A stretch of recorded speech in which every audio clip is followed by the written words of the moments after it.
আমাৰ সকলোৰে শ্ৰদ্ধাৰ যোগেন মোহন ডাঙৰীয়াক ৰাজ্যসভাৰ সাংসদ হিচাপে দলে প্ৰক্ষেপিত কৰিছে। আমি এক প্ৰকাৰ আমি আনন্দিত হৈছোঁ, কিন্তু আমাৰ দুখ লাগিছে। আমাৰ মাহমৰাবাসী ৰাইজে মাহমৰাৰ উন্নয়নৰ স্বাৰ্থত তেখেতক আমি বিধানসভা সমষ্টিত আমি তেখেতক সমাজকৰ্মী হিচাপে আমি বিচাৰিছোঁ, কাম কাজ কৰিবৰ বাবে আমি বিচাৰিছোঁ। গতিকে আমি এই ক্ষেত্ৰত আমাৰ ৰাজ্যিক যিসকল আমাৰ দলৰ নেতৃত্ব আছে শ্ৰদ্ধাৰ, আৰু কেন্দ্ৰীয় যিসকল নেতৃত্ব আছে, যিসকলে তেখেতক প্ৰাৰ্থিত্ব প্ৰদান কৰিছে, তেখেতলোক আমি কৰজোৰে অনুৰোধ জনাইছোঁ যাতে তেওঁলোকে এই ৰাজ্যসভাৰ সাংসদৰ যিটো প্ৰক্ষেপিত প্ৰাৰ্থী কৰিছে সেইটো বাতিল কৰি পুনৰ যাতে বিধানসভাত যাতে তেখেতক সেৱা কৰিবলৈ যাতে সুযোগ প্ৰদান কৰে, তাৰ বাবে আমি বিনম্ৰ অনুৰোধ জনাইছোঁ। যিহেতু ২৭ জানুৱাৰী তাৰিখে আমাৰ সন্মানীয় মুখ্যমন্ত্ৰী ডাঙৰীয়াই আমাৰ সকলো ২৫,০০০ মহিলাৰ আগত তেওঁ কথা দি গৈছিল যে যোগেন মোহন ডাঙৰীয়াই ইয়াৰ পৰৱৰ্তী মাহমৰা সমষ্টিৰ বিধায়ক হ'ব, ইয়াত টিকেট বছৰা আৰু কোনো মানুহ নাই। সেই সন্মানকণ আমাৰ যিহেতু মহিলা উদ্যমিতাসকলৰ ২৫,০০০ মহিলাৰ আগত কৈ থৈ গ'ল, তাৰ পিছত কিয় আজি তেওঁক আমাৰ মাহমৰা সমষ্টিৰ অভিভাৱক আৰু আমাৰ বিপদৰ বন্ধু যোগেন মোহন ডাঙৰীয়াক ৰাজ্যসভালৈ প্ৰেৰণ কৰিবলগীয়া হৈছে। আমি দুখিত। আমি তেখেতৰ ওচৰত আমি অনুৰোধ ৰাখিম যাতে আমাৰ CM ছাৰে আৰু সন্মানীয় আমাৰ বিজেপি সভাপতি দিলীপ শইকীয়া ডাঙৰীয়া এই পুনৰ বিবেচনা কৰি আমাৰ মাহমৰা বিধানসভা সমষ্টিত যোগেন মোহন ডাঙৰীয়া যাতে পুনৰবাৰ দিয়ে।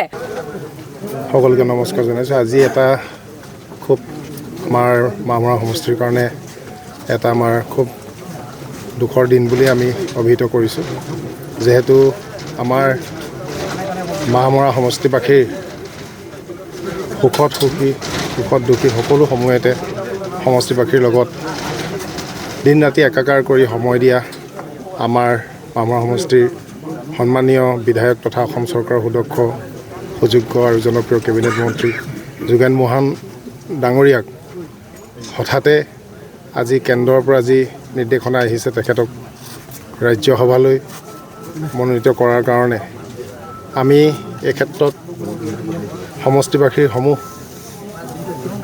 আমি কাৰ্যকৰ্তাই আৰু ৰাইজে আমাৰ ইমানেই ফোন আহি আছে, সকলোৱে ইমানেই দুখ প্ৰকাশ কৰিছে, কাৰণ তেখেতক কোনোপধ্যে আমি আমাৰ সমষ্টি এৰি পিনি আমি ৰাজ্যসভালৈ আমি কেতিয়াও আমি পঠাব নোৱাৰোঁ। আৰু সেইকাৰণে আমি আমাৰ অসম চৰকাৰৰ আমাৰ ৰাজ্যিকৰ নেতৃত্ব আমাৰ ডক্টৰ হিমন্ত বিশ্ব শৰ্মা ডাঙৰীয়া মুখ্যমন্ত্ৰী, লগতে আমাৰ ৰাজ্যিক সভাপতি দিলীপ শইকীয়া ডাঙৰীয়াৰ যোগেদি আমি কেন্দ্ৰীয় নেতৃত্বক এটাই আমি অনুৰোধ জনাইছোঁ, তেখেতলোকে যাতে পুনৰ বিবেচনা কৰে এই কথাবোৰ আমাৰ যোগেন মোহন ডাঙৰীয়াৰ ক্ষেত্ৰত, যাতে তেখেতক কোনোপধ্যেই যাতে আমাৰ সমষ্টিৰ পৰা লৈ নাযায়, কাঢ়ি লৈ নাযায়। সমষ্টিৰ ৰাইজৰ তেখেত আৱেগ হয় আৰু এই আৱেগত যাতে দংশিত নকৰে, তাৰ কাৰণে আমি আমাৰ ৰাজ্যিক নেতৃত্বৰ দ্বাৰা আমি কেন্দ্ৰীয় নেতৃত্বক আমি কৰজোৰে আমি তেখেতলোকক অনুৰোধ জনাইছোঁ। আৰু আমি কেতিয়াও আমাৰ মন্ত্ৰী যোগেন মোহন ডাঙৰীয়াক আমি কেতিয়াও আমি এৰি দিব নোৱাৰোঁ। গতিকে এই কথা আমি খুব আজি দুখেৰে জনাবলৈ পাই খুবেই আমি দুখ প্ৰকাশ কৰিছোঁ। গতিকে অনাগত দিনত আমি সদায় তেওঁক আমাৰ সমষ্টিতে আমি তেখেতক বিচাৰোঁ।